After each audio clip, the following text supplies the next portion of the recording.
ज़रूर। अभी तक आपने देखा होगा कि तमाम कंट्रीज़ के अंदर दुबई और अन्य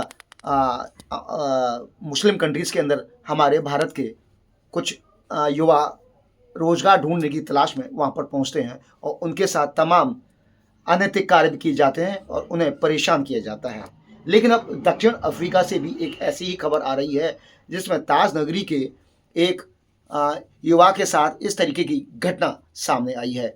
आगरा के ट्रांसचन्ना क्षेत्र के रहने वाले अभिषेक, जो आगरा के ट्रांसचन्ना में रहते थे, उनके पिता हमारे साथ आलोक जी मौजूद हैं, उनके भाई भी साथ में यहाँ पर मौजूद हैं। जुलाई को 2024 की जुलाई को वह अफ्रीका रोजगार की तलाश में गए थे और उन्होंने बताया गया था कि उनको एक अच्छा वेतन मिलेगा, इसके साथ ही नौकरी भी ठीक ठाक होगी, करीब 50,000 से ऊपर की वेतन होगा।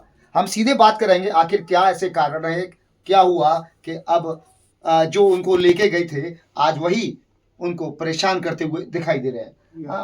क्या परेशानी आ रही है आपके बच्चे को? परेशानी ये है कि साहब 5 लाख रुपए डिमांड कर रहे हैं जी, और जी। ताकि और जब मेरे बच्चे छोड़ेंगे और मकान गिरवी रखो, ये रखो, वो रखो, और गाली देते हैं बुरी बुरी। अच्छा। और ये बोलते हैं। और आप क्या कह रहे हैं?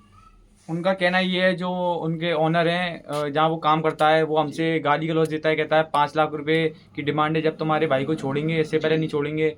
और बोलता है कि सीआईडी में फंसवा देंगे, चोरी में फंसवा देंगे, और आप जो करना है आपको वो कर लो, लेकिन आपको पैसा देना पड़ेगा जब हम आपके भाई को छोड़ेंगे, वरना नहीं छोड़ेंगे, ऐसे ऐसे। और ये मेरा भाई है छोटा, ये वहाँ गया हुआ था जी।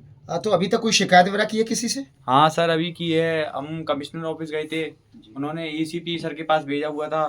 उन्होंने वहाँ पर बोला कि कार्रवाई करेंगे। फिर हम दूसरे दिन भी गए थे, फिर वहाँ से हमारी कोई कार्रवाई नहीं हुई, तो फिर हम सीपी सर के पास दोबारा गए थे। फिर वहाँ से उन्होंने बोला कि डीएम साहब के लिए हम वो करते हैं, ऐसा उन्हें हमें वो शासन दिलाया, तो हम थोड़ा वो हुए, ऐसा बोला। उम्मीद है हाँ, उम्मीद है आने की, हमारा भाई आ जाएगा। इनको उम्मीद बिल्कुल लग रही है कि आगरा प्रशासन और सरकार इस मामले में दखल करेगी और इनके बच्चे को, इनके भाई को वापस लेके आएगी। आपने कोई ट्वीट वगैरह भी किया प्रधानमंत्री को लेकर, कोई चिट्ठी वगैरह लिखी है सीएम को या प्रधानमंत्री को? हाँ सर, हमने स्पीड वो डाक घर पे जाके स्पीड पोस्ट कर दिया था हमने, मुख्यमंत्री आदित्यनाथ जी के लिए भी और प्रधानमंत्री जी के लिए भी करा था।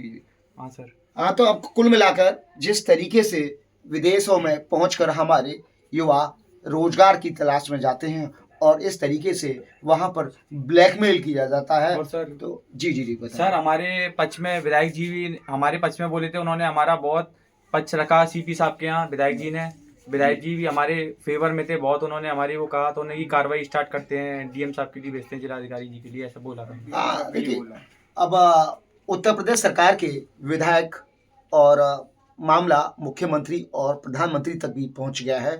अब उनको उम्मीद है कि प्रधानमंत्री जिस तरीके से दूसरे लोगों की मदद करते आए हैं और जिस तरीके से पहले प्रधानमंत्री के हस्तक्षेप के बाद लोगों ने वापसी की है, उम्मीद जता रहे हैं कि उनका भाई अभिषेक भी इसी तरीके से, किसी भी तरीके से प्रधानमंत्री के हस्तक्षेप के बाद लौट सकेगा।